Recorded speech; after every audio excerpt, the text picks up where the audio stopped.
This is episode number 234 with Ryan Jensen.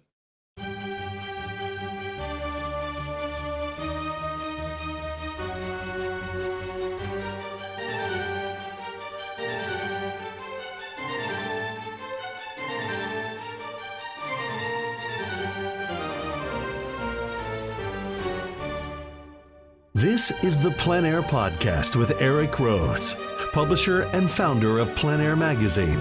In the PleinAir Podcast, we cover the world of outdoor painting. Called plein air, the French coined the term, which means open air or outdoors. The French pronounce it plein air. Others say plein air. No matter how you say it, there is a huge movement of artists around the world who are going outdoors to paint. And this show is about that movement. Now, here's your host, author, publisher, and painter, Rhoads. Thank you, Jim Kipping, and welcome to the PleinAir Podcast. I'm Eric, publisher of PleinAir Magazine. Loving being here. I'd like to say Merry Christmas to everybody, even though Christmas is past. Merry Christmas anyway, and Happy New Year, and whatever else you might be celebrating. Congratulations. I guess congratulations are always in order for something, right?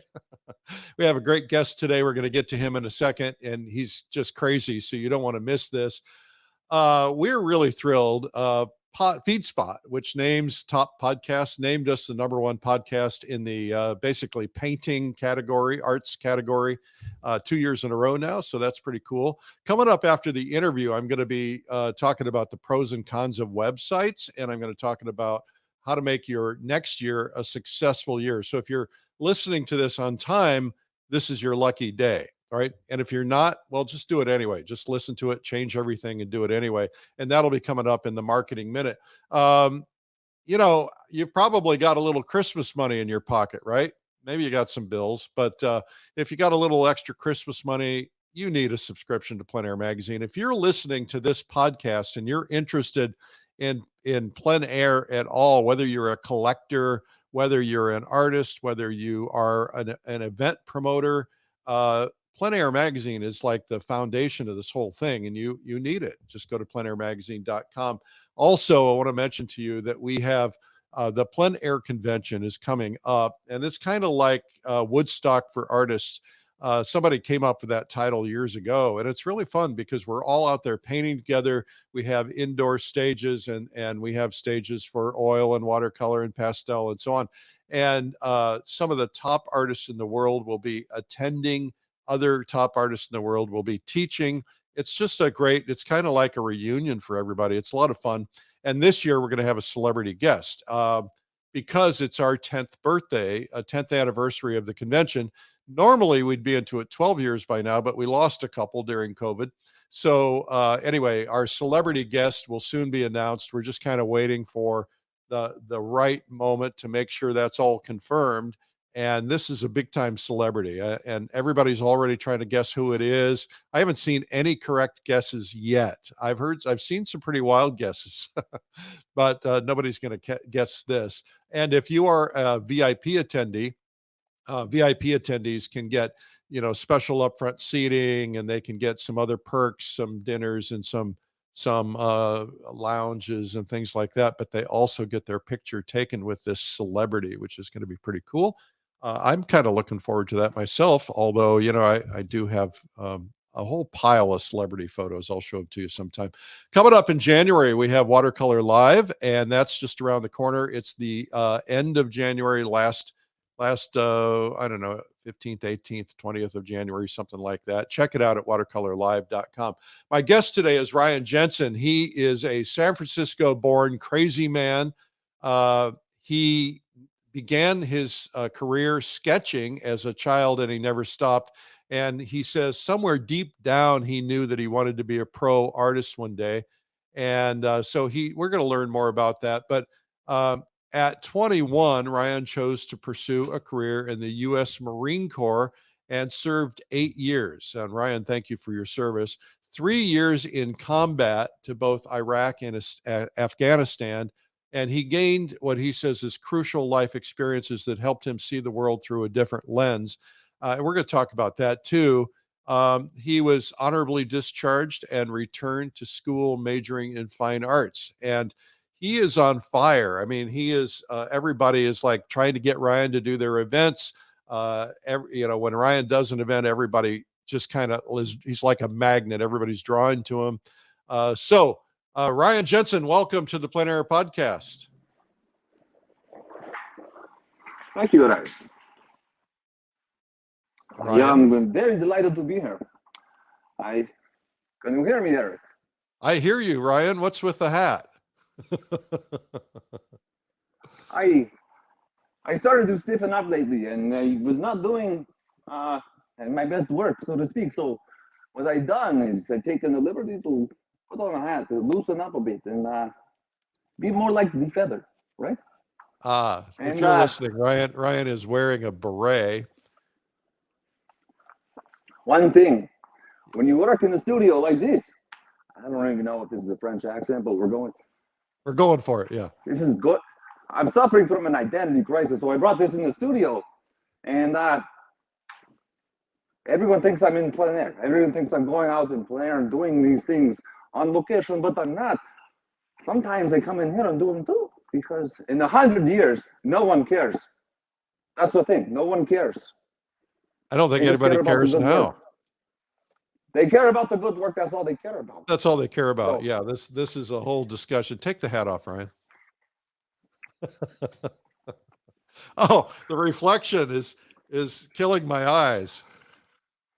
There we go. There we go. That's good. That's much better. Ryan, welcome. I think that's a great place to start. You know, the plein air painting has become a sport of sorts. There's a massive amount of people. It's a big following that's happening. And it's a lot of fun to get outdoors and paint. And of course, there are benefits to getting outdoors and painting. But as you say, at the end of the day, all that matters is that you're doing a good painting. Let's talk about that. Right. Well, it's exactly like you said. And my mentor, Jimmy Ficker, told me this. We're talking about plein air, and he says, 100 years, no one's really going to know, and it's so easy to get lost in, is it plein air or is it not? Is plein air a style? Like, what is plein air? And for me, it's direct observation. It's connecting with the subject and to stand there at the easel, to really seek that truth. Not only do the fun, happy accidents happen, like the drips and just the spontaneity of being present with the moment, but what plein air does, I mean, you meet people out there too. So in a sense, it's almost dangerous to stay in the studio too long, because there's so many benefits from being outdoors, painting on location, but it's really easy to get lost in what is plein air and what isn't. And for me, I mean, in the open air, I'm in the open air in my studio in here, I'm painting from life too. So you have the window open? If I keep this window open right here, you're gonna hear some. I'm in downtown Eureka here, and sometimes people walk by this window, and we have to blur out some things they say down here. So, but anyway, for me, plein air is yes, like you said, it is an extreme sport of sorts, but I'm all about painting from life. I want to see color. I want to see reflective light. I want to see things and just find that truth in the subject every time. You're painting some really big paintings. I assume you're painting a lot of those big ones on location. Right. Yeah. Yeah. That one right there. That one was from Borrego Springs. So down in so the people who are listening might not, you can't see what he's referring to because there's a video version of the podcast, and so he is not able. You can't see it. You can tune into the video version later, but anyway, he's referring to some images of some big paintings that were on the screen. Ryan, let's kind of go back to the beginning of all of this. You said you were sketching as a kid. When did you actually become serious about becoming a professional artist? Was that during, before, after the military? So I had recently got out of the Marines and I was going back to school. I was using the GI Bill and I was majoring in a business class. I was in an astronomy class, a statistics class, and one semester they put me into a painting class.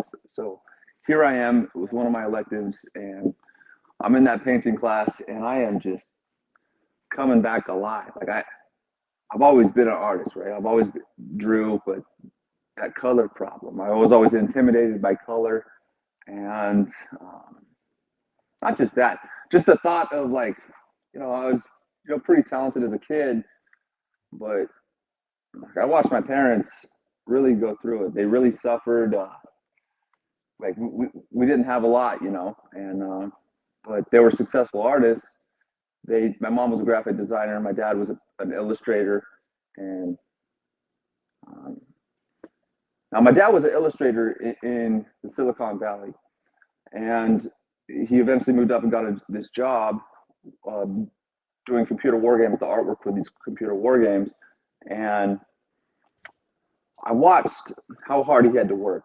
The countless hours my mom and dad had to be in that studio, up all night. My dad was driving me to school in the morning from the sleepless nights, the airbrush, all the paint on his hands still, talking to me about warm and cool light, just showing me, talking, the countless conversations about light my dad would have with me. And my mom always helping me with book reports, making sure,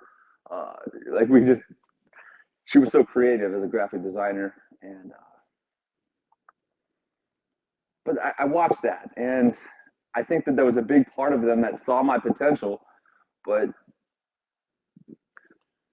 I think they wanted something else for me, right? I was going to ask you, did they try to discourage you from making a living as an artist? Yeah, a little bit.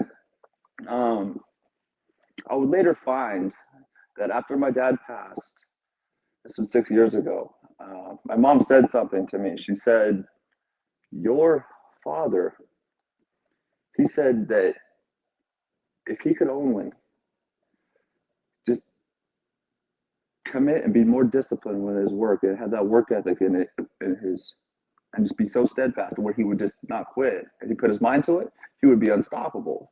She said that to me right after his funeral, and I literally went to his studio and I picked up his brushes, and I remember this. I put them in my pocket and I just picked up his little palette. I was sitting there all organized next to his self-portrait, and when she said that to me, I just changed. I went back to school, to that painting class, and very quickly everything switched for me. I felt like I had this massive obligation to fulfill, like this legacy, so to speak. Like my dad I just channeled my dad. Like I was like, I needed to connect. I'm gonna get emotional, but like I just needed to connect with him, like in that way. Like I was super sad that he was gone, and but he didn't have to be, So I would take those brushes. I went to the store and I bought an easel, and I just went and painted obsessively all year, every single day, on the way to school in the mornings and on the way back from school. And very quickly, school was getting in the way of my painting. Everything just switched after he passed, and it's just I never quit after that. I just once I heard that, and so it's just a way for me to connect with my dad. When I go to these plein air events, when things are heavy for me, when I'm going through stress, when maybe sales aren't going well, right? And especially in my earlier part of my career, I wear this little necklace, this thing with father and son. I don't want to get too soppy on you, but I mean, I'm serious. There's a serious, like a father's love and a father's like guidance is so important. He taught me so much, and so I read this book in college, The Outliers from Malcolm Gladwell, and yeah. Here I am in this stats class with all these really smart kids who are great with math, and they're getting these concepts that these teachers are talking about. They're going right over my head, and I'm just having these moments where I'm like, here I am, with all these kids in this class, and they're all understanding, they're all doing great, and I'm just struggling to understand what this teacher's talking about, you know? So I read this book though, and it talked about that 10,000 hour rule. And then I realized very quickly, well, I have 10,000 hours in something, and that's drawing. So I took that drawing and all this time I had built. And while you're not supposed to compare yourself to other people in life, I was comparing myself to like, all right, well, this is kind of like I saw it as my competition. I was fresh out of the Marines now, right? So I had this new start, and why start over with something? Like, maybe this is an opportunity. Maybe this is a time for me to go after a vision here. I mean, maybe that's what life's about. I learned that I learned how small I was in the astronomy class just down the hall. Like, I learned about the universe and all this stuff, these mind-blowing topics. And then business class I was in, and you know, like, there's a silver lining to school, like the overall concept. What are we there for? To learn education, or to learn, like, perhaps like there's an opportunity to live more of a purpose-driven life here. So I took that and I ran with it, and I never turned back. And all the 10,000 hours would not go to waste. I decided that right there. You could hear my heart, right? So I suggest anyone listening to this, anyone struggling to have more confidence, to have more, like, I know all about that. It's all about that mindset of commitment. When you set your mind to it, know that there's going to be lows. There's going to be times, and you know, especially in the early part of your career as an artist, you're going to just doubt yourself. You're going to be surrounded by it. Your self-imposed ceilings, your limiting, you know, beliefs on what you can do. But if you can make it non-negotiable, you can put the easel, right? Put an easel in your car, put it in your truck, and just decide you're going to go paint every day, no matter what. You're never going to be satisfied with your work. I never was. I never am, really. But all that matters is those hours, those brush hours that you accumulate over time. All right. While you're manifesting this vision, you're going to do it. You're going to put faith in something. Like for me, it's my dad. Like, I always kind of feel like he's looking out for me. You know, like I can, you know. And of course, there's a bunch of other tricks, right? But just overall, aligning with your vision, just knowing that, you know, if you really want this, well, that will become a need for you. You'll turn that into a need, and you will go burn all bridges behind you. Now, there's no option B anymore. You're just going to go be an artist. And the process, right? There's no arriving, just the process. Yeah, I think that's a very good observation, and the idea behind just showing up for work every day, even if you don't feel like it, that discipline alone, who was it that said half of life or 80% of life is just showing up? Because a lot of people don't. And if you just get that discipline down, you mentioned one other thing. I just learned something I thought was a very interesting observation. We tend to compare ourselves to others, but if you really want to flip your mindset, compare others to you. In other words, rather than looking up at all these others and saying, how do I stack up against them? Ask yourself, how do they stack up against me? And it flips your mindset. Totally. I like that. Totally. Yeah. So I've you been working said on it. Go ahead. I've actually never heard that one before. I like that. I feel like in a game where you're kind of being the leader of your life now, you're moving forward. All of a sudden, there's that. It's just you and your brushes, right? There's no one else around. People are gonna, there's no certainty ahead of you. So you get this like kind of leadership lonely, right? You're out there and everything's uncertain. Now, all you have to do here is compare yourself to who you were the day before. That's it. And if you're making progress, that's it. The progress over the perfection. You're of course you're not going to like your work. Of course they're all going to be doing better than you. That mindset is just take all of that and just use it as fuel. Stick it in your tank and keep going. Period. And that can be a very scary, very intimidating place for a lot of people to be, because right here, it's just there's going to be times where overwhelming circumstances are coming at you. For here we have the joy of painting, flow state, getting in tune with the subject, plein air, standing at the easel. I got these headphones, I can listen to music, but oftentimes when you're in pure flow state, it's just beautiful. I mean, there is moments in I think plein air is just a word. in painting, in capturing the subject, in seeing things and finding truth in a moment that you didn't know why you're painting it, but you're trying to find, like, of course you're going to ask, what's the point? What's the point of painting? What am I doing? This is a 12 by 16 inch two-dimensional surface here. And what I am not when I'm painting is I'm not depressed. I'm not living in the past. I'm not anxious. I'm not living in the future, right? I'm in pure now. Yeah. And that's what plein air is for me. It's just, and it's hard to get that while looking at, one of these photos here doing in the studio. I can do it, but there's nothing that beats sitting on a tailgate out there. I just set up the easel right there and go and get into work. It's just part of my meditation. Now hear this though. So when I'm out there working very hard, and it's been a long time, I remember this in the earlier part of my career especially, you're on your way. You're doing well when it's time to force yourself to take a break. A lot of people, it's the other way around. We have to force ourselves to go paint or find, no, it's got to be the other way. Take that time and take that initiative to be like, it's okay to stop. Be that obsessed. I'm serious. You'll get very good very quickly. You will be up 2 o'clock in the morning kind of obsession where you're watching Monet painting slideshows on YouTube. Everyone, it's just like, you'll notice the transformation. How hard it's just a complete transformation of wow. And what I was doing, I was just inspiring myself. I was seeing not Monet for his broken color and all his beautiful brushstrokes. I was seeing him for his struggles. I was seeing the failed paintings he never wanted anyone to see. Of course, someone goes in and he wasn't done with those. Monet struggled, right? He struggled so bad. He just never stopped. He was obsessed. And so I tapped into that. I was like, I'm going to obsess more. And now, when you're focusing that hard on something, right? Maybe there was ego involved, right? I wanted to be someone amongst my peers. I wanted to be recognized. So, with that certain amount of ego, and ultimately, I'm trying to feed my family. I'm trying to get these paintings sold. Very, very difficult. Luckily, we have things like social media where you can post them. It's like your resume to the world.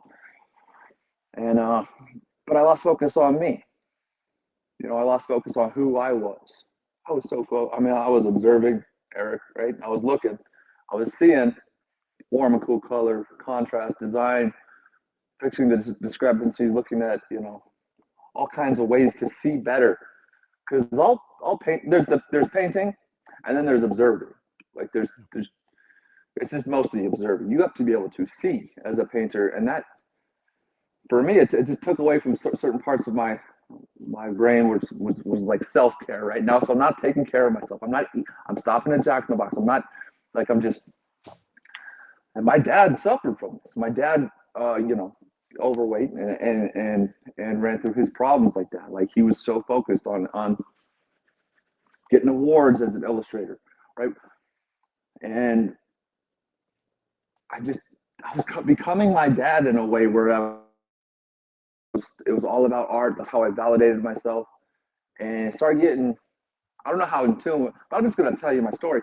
I don't know how in depth we want to get here, but well, let's go ahead and start. One of the things I wanted to talk about is your service. By the way, thank you for that. But the idea that you told me one time that I think you told me this that art really helped you overcome your PTSD from the war. Not true? That flow state, yeah, that the direct observation. So it turns out with PTSD, what I had to learn is there's no getting rid of it. It's going to stay there. It's always going to be there. Good luck ever, thinking you're cured, but you can prolong the amount of time between you get these episodes of this, darkness. So help us understand, if for somebody who has not been through this, help us understand what you go through. What happens when you get these incidents? Can you say you're willing? Absolutely. Yeah, that's where do I start? So first of all, you understand that just something like self-realization, right? Reflecting and being able to practice that self-awareness, right? That humility that's going to happen in that moment. Well, it's just like, it's okay not to be okay. And a lot of guys, especially, we got to be tough. And there's nothing wrong with having a little bit of a problem. Like, I don't know, I'm not okay. That's okay. And your strength, your superpower will come in the moments where you realize, I need help. And I don't necessarily know where to go for help. Well, like, luckily, I like the VA. You know, I like there's a bunch of resources there. So, like, luckily, I had to go through some really hard times with alcoholism, with just, I got addicted to sleeping pills on deployment just to help me get to sleep. And I started to get kind of high off them on deployment. I got home and just got pressure in between missions, you know. I got back and I wasn't drinking at the time, but I got addicted to those damn pills. They're just regular sleeping pills. You can get over like any Rite Aid kind of thing. I got them in Afghanistan at Camp Leatherneck. You know, I started taking them to help me sleep. But they started increasing. And that's where my relapse happened. Because I was sober in the Marines, I was a very good Marine. But over time, those pills got more and more. I got back. And boy, did I fall off. And here I was. I got married. I was out now. I was like, I didn't have PTSD yet, right? I was fine. But the second you leave your brothers, the second you leave that kind of camaraderie in there and all that accountability, like, you can have a bunch of guys going through a bunch of issues, but when you got them to that togetherness, right? Well, you got togetherness. You got that. But once you're alone, you're staring at your little baby, your wife, and life gets real. It's really easy to start feeling it. There's no one to relate to anymore. You're all alone, and I mean, stack a bunch of like I was purposeful about. I was lived a purpose-driven life there. Now I'm suffering, and I don't know what to do. So very quickly, I almost died. I was just drinking so much, and it creeps up on you. And so I highly suggest, if anyone is thinking that you need to be tough and there's something wrong with you, realize all you gotta do is reach out. Everyone loves you. People want to help you. Genuinely, people in life, they love you. Like, they're going to want to help you. They just don't know. So because you're holding on, you're guarded. Yeah. I had to get unguarded, and that was the biggest part of my growth. Going to treatment, getting help, and that work you gotta put it. I had to put it on myself. Now, what was the turning point? What when you were in treatment, what was the aha moment that you think really helped you turn it around? gosh, I have aha moments every day. I'm only talking about that one. But so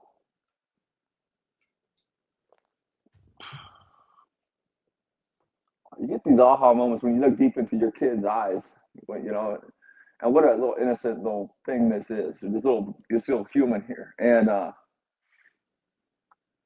you really look in that eye of that child, and you're like, dude, I gotta, like, this is not about me anymore, So what I have to do is become completely selfless at this point, and I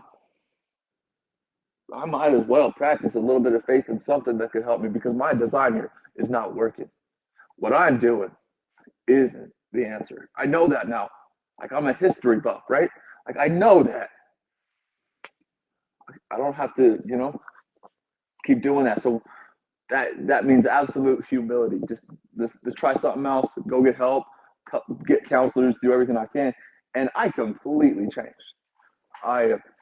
It would take, some more pain from, like, my wife having to separate and take those kids for a little while. And I'm sorry to get real here, but the goal here, why I'm telling you this is because I realized very quickly that I wasn't alone, and possibly this could help someone watching this video to know that this should give you strength. Because when she left, more pain came. Right here, I'm in this house by myself, and I had to look in that mirror. I mean, no art is happening at this point. Now it's just about like staying alive, right? So now you get real oriented on okay, there's two options. I'm gonna go, or I'm going to go do burpees on my porch. I'm gonna go do push-ups. I'm gonna start eating healthy. Because when life gets real bad, all of a sudden you realize real quick like what you can control, and what you can control is what you put in your body and how hard. You want to practice your self-care, your training. That's it. That's all you can control. So you had And gotten pretty heavy. Oh yeah, yeah. And now you're fit. 270 pounds overweight, and 270 I lost overweight. 270 pounds. Oh no, just 270 pounds. And but I lost that. I got it down to 200 pounds in 105 days on just strict military like mindset. Like I'm gonna get my family back, and we're gonna like just dead set like post like. And we got him back in the house, and I realized like I just had to change. So I can't. It's just even hard to be talking about this. Really, I haven't really opened up about a lot of this, but I just want to let anyone know that like if you are suffering and you're going through a hard time, there's hope. And through my journey, I realized like once I got fit, once I got back to that like more fit than I ever was on this mindset, just like practicing faith in a higher power, and just like help me. That humility and grace. I had empathy towards other guys. I realized I wasn't alone, so I would go start chats during COVID, and I got other guys to their goal. I put them on my program, what I did, how I did it, and I got all of them down in weight too, and that felt amazing. I started painting again, and it just opened up a lot of growth for me, a lot of spirituality in my life where I practiced, like having like there's hope. Hope's great, I guess, but then there's faith. So when the hope goes away, you still get a choice here. You can practice faith right here. That's what I had to do. And so you mentioned when you left the war zone and you had your unit, that you were no longer part of that unit and you felt lost. Has the community in the plein air world and the artist world kind of replaced that? Because there is such a community. I mean, we all know each other. We all spend time together when we go to these events, and sometimes locally if we have people that we can hang out with and paint. Has that had an impact on you? Oh, I don't like artists at all. I hate the Plein Yeah, I hate community. them too. No, I hate them of all. course. I absolutely like. I'm so glad you brought that up because there's been some of the most real conversations, some of the most real relationships. Like it's so cool to go from being this warrior, type, and now to just this transition into being an artist where, like, it's wild. Like, I love artists, that's who I am. I'm also this other, like, so. Well, I would tell you. There's so many people watching this right now that are just my tribe, and they know I've had these conversations, and like we're fragile creatures, we got feelings, like we're normal people, we're afraid, but we have this deeper calling to go paint, and it's just we all can vibe on that. We all can, and we have that in common. And so right away, like the plein air convention, I was just awesome, by the way, last year. We just instantly have that in common. So I wanted more of that. So recently, I just started mentoring artists. I'm like that, and so when I get this calling, I just get this idea in my head where so I started mentoring artists, and I put them in a chat, and I work with the same way my mentor Jimmy Ficker worked with me. I love my mentor Jim. He's the best. And I should mention that for those who won't be able to mentor with you personally, we have a couple of videos coming out in the future. Stay tuned. We'll talk about them in the future. But I think that, one of the things I like about you is you have no fear, or if you have fear, you don't show it. And, you're willing to take chances. We put you up on stage at the plein air convention with some other crazy people, and you just, you were bold and you took action and you had fun. But I think that what I also think is pretty cool is you're kind of, and I don't mean this to be an insult, but you're kind of a poster boy for The fact that you're a man's man. I mean, you're a tough guy that you spent time in Afghanistan and Iraq, military, you're a bodybuilder, you're a man's man. And at the same time, you're an artist. And I think that helps overcome that some of the stereotypes that people have held over the years that, you have to be a certain type of person to be an artist. And I like the fact that you overcome that. And I also like the fact that, you're a young guy, and we need to bring more younger people into plein air painting. And of course, there are a lot of them out there, and we just need to get them all, engaged and involved, because they can learn so much from everybody. Not, they can hang out with younger people, they can hang out with older people who can teach them a lot of things. There's just a need to really draw those people in, because this plein air community has to survive. It had died. It was going nowhere. Some things happened that revitalized it, rekindled it. And now there's more people painting plein air than ever in history. And as John Stern says, that it's the largest movement in art history. And so we rely on people like you to make sure that when people like me are gone, that you're continuing to wave the flag and bring people in and get people excited about this. First of all, thank you. Thank you for like keeping this thing alive. You give it a pulse, Eric. I mean it. Like when I saw your magazine as a kid, right? My parents, we had the magazine, and I would look in that magazine constantly, and I just got, I would look at my dad's work. I would look at the impressionism in painting, thinking, it was intimidating for me when I looked at that magazine. I was like, oh, I can never do this. Like, this is just too good. I imagine the amount of work I'd have to do to ever be at that level. Like, if I could only ever even like paint close to that. And so it's just wild what can transpire over time if you put in those brush hours. Who knows? Maybe you can get, in that magazine one day, right? So, I urge any maybe that'll happen someday.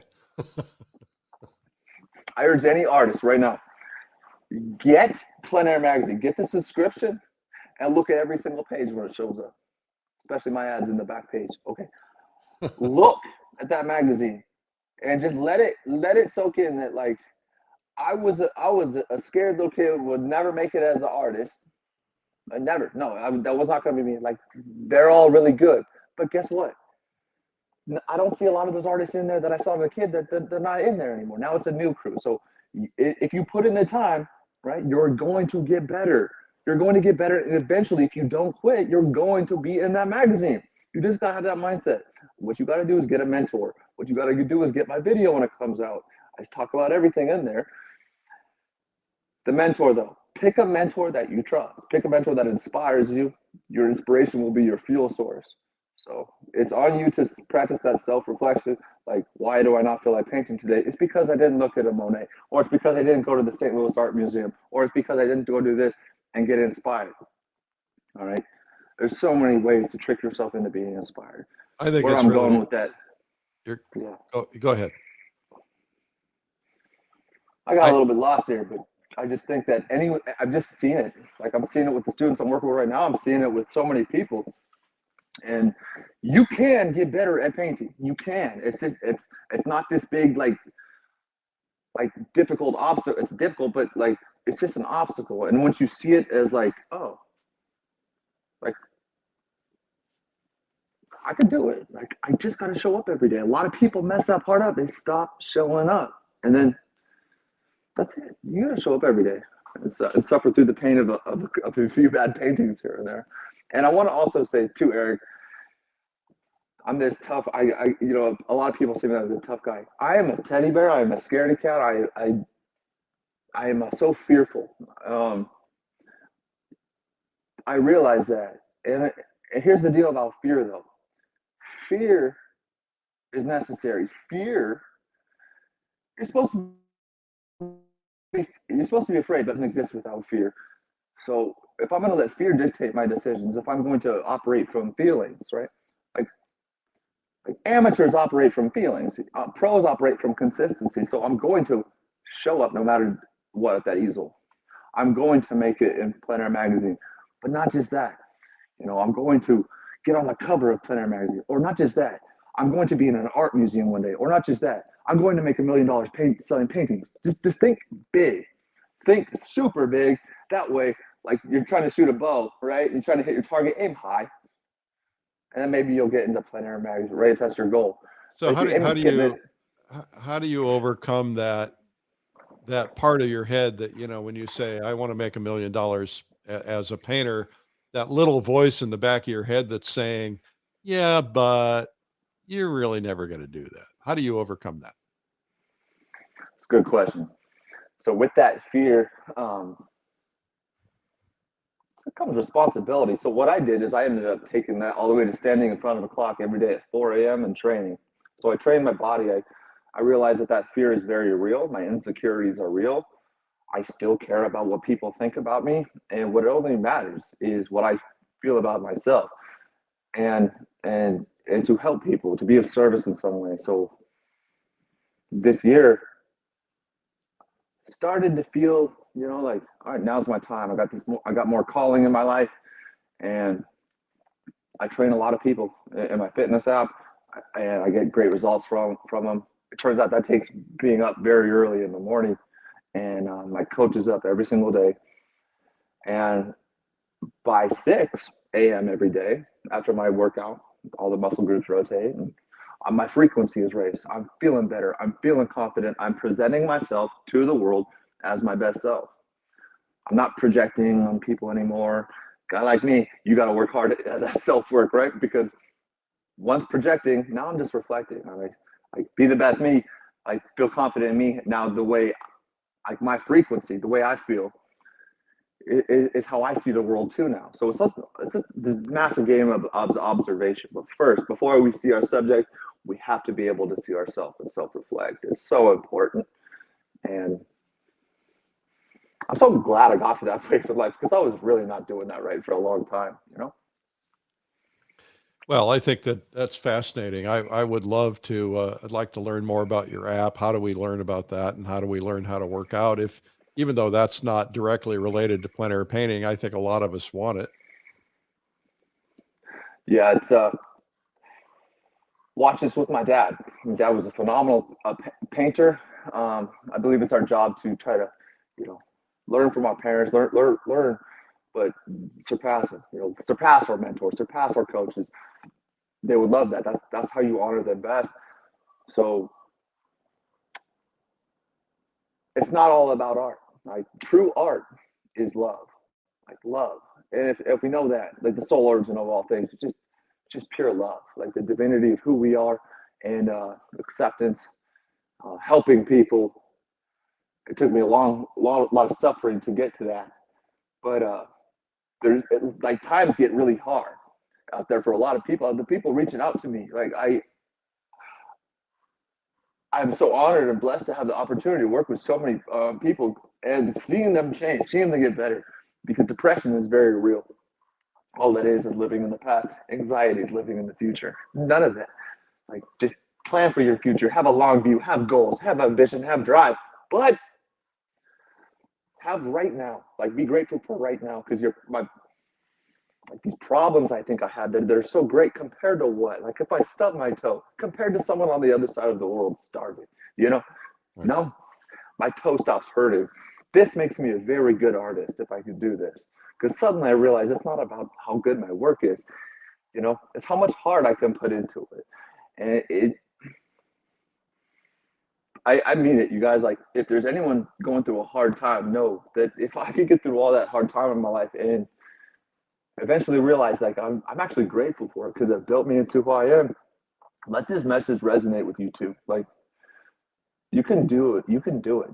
It's not going to be all that you do to do this. It's going to be what you don't do to get to where you want to be. That's the hard part. Like anyone can say, I want to fill up my cup, because I can love people when my cup's full, but you got to have a clean cup. You got to have this cup, like a good cup, I hope that makes sense. I know that will speak to a lot of people. It's terrific. And I think you're looking at a great way to interpret this is it's about the whole. It's not just about the process. It's about who you are. It's about overcoming your issues, about overcoming your depression, overcoming health issues, et cetera. It's the whole thing. Ryan, we've come to an end. We've run out of time. This is so good. We'll have to have you back again. But congratulations on your success. It's really fun watching you. Thank you for participating in the PleinAir convention. Thank you for inspiring us. I see a lot of great things coming for you. Hey, Eric, I appreciate you so much. Thanks for keeping this movement alive. I mean it. Well, somebody's got to do it. And you got to do it too. All right, man. Thank you so much. Bye, Eric. All right. Well, that was Ryan Jensen. What a very deep thinker and really terrific. So why don't we get into the marketing minute now? This is the Marketing Minute with Eric Rhoads, author of the #1 Amazon bestseller, Make More Money Selling Your Art, Proven Techniques to Turn Your Passion into Profit. In the Marketing Minute, I try to answer your art marketing questions. Sometimes I fail. We'll see what happens today. You can upload a video question to artmarketing.com/questions, or you can email me, eric@artmarketing.com. Amadine, my producer, is on it. She is gathering questions, and she's going to tell us what today's question is. So the first question today is from Rick Peterson from Jacksonville, Florida. I have kept a website for years, but other than traffic I generate from my own social media and email, it gains very little traffic. How can I create interest and raise the level? Thank you for that, Rick. So this it's a similar question. This woman came to me and she said, I want a website. I said, okay. And I said, why? And she said, because I know that if I build a website, the world's going to beat a path to my door. I'm going to get rich. I'm going to sell lots of paintings, and, I'm going to sell lots of workshops and everything else. And I said, okay, do you think that's going to work? She said, yeah, I do. I think it's going to work. So she builds her website. She calls me 6 months later and she said, I haven't really had any visitors. What am I doing wrong? And I said, what you're doing wrong is you're assuming that a website is a marketing tactic.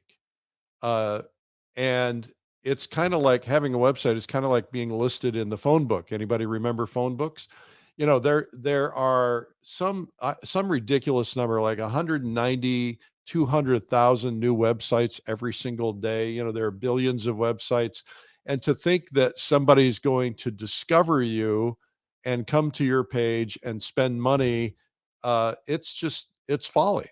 And so what you have to do is you have to drive the discovery. You have to have a very specific purpose. Now, you mentioned that, other than social media and email, I gain very little traffic. So this case, Rick Peterson from Jacksonville is using email, probably sending out a newsletter or something like that, using social media to drive traffic, but it's not driving enough traffic. And the reality is, I mean, if you back this up a little bit further, I mean, how many people do you really need? How many visitors do you really need? Do you need 100,000? Do you need 1 million? Do you need 10 million? It kind of goes back to how many followers do you need on social media? The reality is, if most artists who are active and generating paintings are not generating a whole heck of a lot of paintings. And if you want to sell, let's say your number is 50 paintings a year, how many people do you really need? You need 50 people. Actually, you probably need 25 people. You just got to sell 2 paintings to each one of them. So you got to think a little bit differently about this, Rick. I think that I have a gut feeling that this concept of websites is going to change pretty considerably, because the reality is you need to be where the traffic is, and the traffic is not on your website. So where can you be where the traffic is? Well, there are lots of options for you. There are people who sell art online, and you can become part of an art online community and sell your work there. A really great example of that is Etsy. Etsy is a site for craftspeople.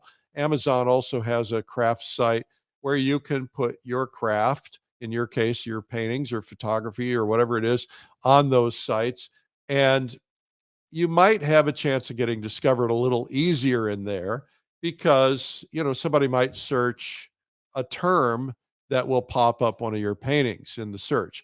Or you have the opportunity in some cases, if you want to put a little money after it, you can kind of stimulate how you can get featured on a page or how you can show up a little faster and so on. But the reality is if you want to drive traffic, you have to be willing to spend money. Now you can do it organically, um, but you said you're doing it on your social media and you're not getting a lot of traffic, and that's an issue. Now, a lot of us have social media followers who are our own tribe, not the people that you want to sell paintings to. And so you might want to start there by saying, okay, how can I make my social media more about the people I want to sell paintings to? How do I get art collectors there to my site? And then what else can I do to drive them there? So how do I drive people? First off, I use everything. It used to be there was a single channel for marketing. Today there's 100 channels for marketing, and there are channels within channels. For instance, magazine advertising, which may seem old school, is still working very effectively because there are people who like to have that tactile paper in their hands and the images, and they'll rip pages out and hand them to their assistant and say, hey, call and find out how much this painting is. Really, really rich people think like that. And you want to be in an environment where you can get to the people who are likely to buy your paintings. And it doesn't necessarily have to be really, really rich people. My magazine, Fine Art Connoisseur, has, like 400 billionaires and a lot of upper one percenters and really, really rich people who read it. And I had an incident where somebody said to me, well, I've advertised in there and I'm not selling. And I looked at their ads and I looked at their website and I said, well, you're too cheap. And they said, well, how could that be? And I said, well, because people with money want something that is not cheap. And so I recommended actually considering raising his prices. I don't know if he did or not, but I always tell this story about this art show. I've told it 1,000 times, probably told it here, but this guy at the Plein Air convention told me this story. He said he was at an art show. Lady came up to the booth, said, I'd like to buy that painting. She said, how much is it? He says, it's $4,000. She said, I'll take it. She writes a check, hands him a check for $40,000. He says, oh, ma'am, it's not 40,000, it's 4,000. And she said, oh, it must not be very good. And she ripped up the check and left. So you got to understand how people think. And just because you think a particular way doesn't mean that's how your buyers think. So you've got to ask yourself, how do I drive them there? Ads, social media, etc. But the real issue is everybody is focused on selling a painting, and I think that's the wrong focus. You see, um, selling a painting isn't necessarily what it's all about. It's ultimately where you want to be, but what you want to do is sell a painting at a higher price. You want to get your prices up. You want to get to a point where collectors are collecting you, buying multiple pieces of work. And the way to do that is through branding. I'll talk about that a little bit more in a minute. But I think the idea is you want to be capturing names. You want to be contacting those names with some newsletters, and there's a whole different way to do that. Most people do newsletters wrong. I talk a little bit about that in my book. But the idea is if you want to drive traffic, um, follow what the big boys do. And the big boys spend money to drive traffic, and they do it in a lot of ways. Sometimes it's social media advertising, sometimes it's traditional advertising, sometimes it's direct mail. There's a lot of different things. Don't poo-poo the old things just because they're not cool and modern, because they still work. And those things can be very effective for you. Amadine, our next question. I actually have a question for you. We are now one day away from the end of 2022, and I think it's a good time to look back at the year and remember what we accomplished and learned. So, Eric, share with us the marketing lesson that helped you the most in 20. Well, I'm not sure I could tell you a specific marketing thing that I learned in 22. I study like a madman. I read everything. I'm a member of some mastermind groups. I buy courses. I am obsessed with learning because everything changed. Everything changed after COVID. The way people buy today is different than the way they bought 2 years ago, and everything is always changing. So you got to stay up on the changes, and it's hard to stay up on top of it. And I probably spend at least a couple hours every single day trying to stay on top of this stuff because I teach it. I got to make sure that I know it. But it always boils down to the basics, always has. Even the things that are changing boil down to the basics. What I do and what I would recommend for most people to do is you've got to make a plan for 2023. In this particular case, it's kind of late, right? Because you've got to make a plan, then you got to implement the plan. And I usually try to, make my plan in the early fall, usually September, and I plan out my whole year, my company, all the things that we're going to do. And and we have meetings and we do all that kind of stuff then. But the second best time is now, right? So what you want to do is sit down, and I recommend go into a quiet room with a pad of paper and just sit down and dream. Start with a dream and start with asking yourself, what do I want out of my life? What do I want my life to look like in 2023, 24, 25? Be thinking a few years in advance. And what do I not want to do? Because that's important.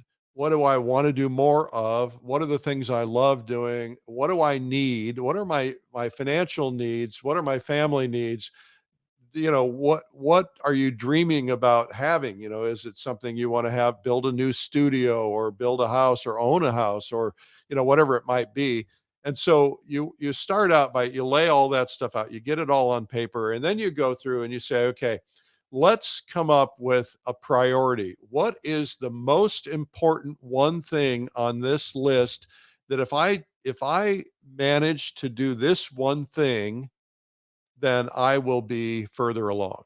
So you figure out what that one thing is, and then you say to yourself, okay, I have the one thing. Now I got to build a plan. So I usually have two or three things, but one thing makes up 80%, right? So what is the one thing that makes up 80% that's going to move the needle the most in my life?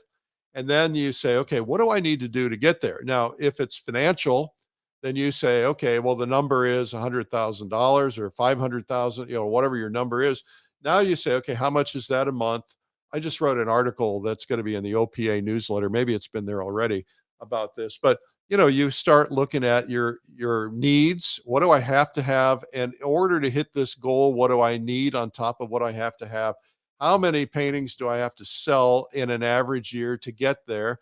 And how do I get that many paintings sold? And then, it's a process of, all right, if I'm selling two a month now and I need to sell four a month, I'm doubling my business. How do I do that? And so you go through this entire process of thinking through it, and you're going to be thinking about your advertising, your social media strategy, your tactics. But first off, you think about things like your branding, because as I mentioned earlier, branding is really, really, really critical, because branding puts you on the top 10 list or the top 5 list or the top 2 list. You see, here's what happens. Let's say that somebody decides to leave me a big amount of money. I don't know what a big amount of money is, but let's say it's a big amount of money. And I say to myself, I have enough money. There's an artist that I've always wanted to own. And who is that artist? Now, in my particular case, I can tell you right off the top, if I had enough money, I would buy John Singer Sargent, and I would buy Edgar Payne, and I'd buy Joaquin Sorolla and Zorin, those kinds of things. If they could be bought, you'd have to have a whole lot of money to get some of those. Well, the other thing is, how do I get on of the contemporary artists? Everybody out there, if I say, who do you think of as the top landscape artist in America that you would want to own? I think a lot of people would say Clyde Aspavig, Maybe they'd say Scott Christensen. There might be some other names, but there's a couple that float to the top. Now, that doesn't happen by accident. Now, it does happen by longevity, but it's not just longevity, because there are artists who've been out there longer than these people have that nobody has ever heard of. So they're very, very smart people, and they're very smart about keeping their names visible, uh, you know, and finding ways that they can highly be visible and build their brands. So, you say, okay, who's number 3 on that list? Is it George Carlson? Is it T. Allen Lawson? Is it, there's a lot of big names that come to mind. You've got to figure out, how do I insert myself into that list? And the way to do that is branding. Now, I can tell you that an artist like Lori Putnam just put her money where her mouth is probably 10 years ago. And she just said, you know what? I don't have the money, but I'm going to start advertising. And she advertises in Fine Art Connoisseur and Plein Air magazine, every single issue. And I think both issues, or both magazines, I'm not sure. And over time, and it took time, it built. She started getting invitations to things. She started getting invitations to better galleries. And then she got able to go into even better galleries. And she started a collector base, and she became very well known. And she knows that if she drops that advertising for 3 months, she's out of sight and out of mind. Or if she drops it for 6 months, and a lot of people are like, well, everybody knows who I am now. Well, no, because it's like a giant escalator, right? There's people coming in and people coming out all the time, and you got to be branding to new people all the time. There's attrition. You're going to have collectors that you're going to lose. You're going to be bringing new ones on. You have to stay top of mind. And so when you're laying out your plan, ask yourself, where do you really want to be? Most things don't happen in a year, right? You can make some pretty big things happen in a year, but to get known at the level of a high level artist, first off, you got to get the chops. You got to be able to paint like that, but you also have to you got to just be branding yourself constantly. You got to be out there pushing it, getting your name out there. And look at Ryan Jensen's ads in Plein Air magazine. He's flying across the air like Superman. It just grabs your attention. It immediately says, this guy's different. This guy's a crazy man. And that's the branding I'm sure that he wants. And so by being out there all the time, what's going to happen? He's going to elevate himself into that list of must-haves as a collector. And a lot of collectors have a must-have list. They have the artists that they see at the events they hear about. They just got to have them in their collection. That's where you want to be ultimately. So, figure out where you want to be. What's your strategy? What are your tactics? It's not always about selling art immediately. It's about planting seeds, right? You don't grow money trees. You don't put a seed in the ground and that money tree doesn't grow immediately. It's just like you say, okay, I'm going to plant bananas. Well, you got to, I planted pineapples. It took a little time for pineapples to come up. I planted an avocado tree out of a seed. In the first 5-7 years, it didn't bear fruit. And then all of a sudden I had more fruit than I could possibly have. So I think the idea is you want to just plant the seeds for money trees. And then you want to stand in the river where the money is flowing. And that, in other words, what that means is, where are the collectors? Where are the people buying paintings, spending their time? If they're in Fine Art Connoisseur or Plein Air magazine, then that's where you need to be. Because if they're not on your social media site, and many of them are not, and there are people out there you don't even know who are out there that are seeing these things, that are buying these things. I have one gallery tells me he sells an average of $80,000 for every time he runs an ad in one of those magazines. So, I mean, but he sells expensive paintings. So you just got to lay out a plan, figure out your tactics, but most important is start with a plan and get help. There's lots of marketing information out there. Some of it's good, some of it's not good. You're going to have to decide, but get some help, learn about this, study this. If you are in a business, you are expected to become good at what you do. And even though a lot of artists say, well, I'm an artist, I don't really want to be in business. If you're selling work, you're in business, and you got to have the mindset of, I got to learn the stuff I got to learn. And, you're still an artist. It's not changing your identity, but you're just putting on a different hat. You have to have an accounting hat. You have to have a shipping hat. You have to have a gallery relationship hat. You have to have a customer hat. You have to have a marketing hat, etc. Think about the different hats. Anyway, that is today's Marketing Minute. This has been the Marketing Minute with Eric Rhoads. You can learn more at artmarketing.com. Join me at the PleinAir Convention. You can find out more at the website, pleinairconvention.com. Join us at Watercolor Live. Watercolor Live is coming up in January. It's going to be phenomenal.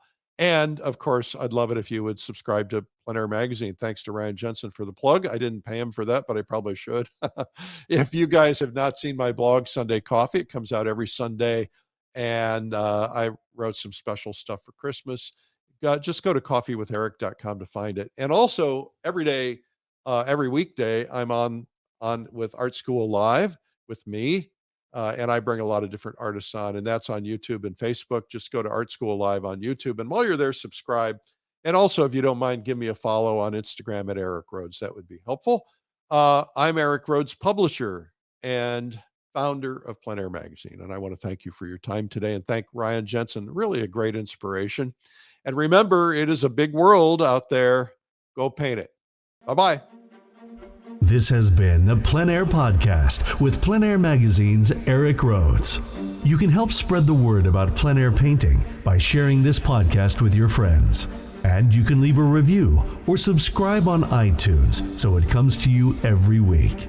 And you can even reach Eric by email, eric@pleinairmagazine.com. Be sure to pick up our free ebook, 240 plein air painting tips by some of America's top painters. It's free at pleinairtips.com. Tune in next week for more great interviews. Thanks for listening.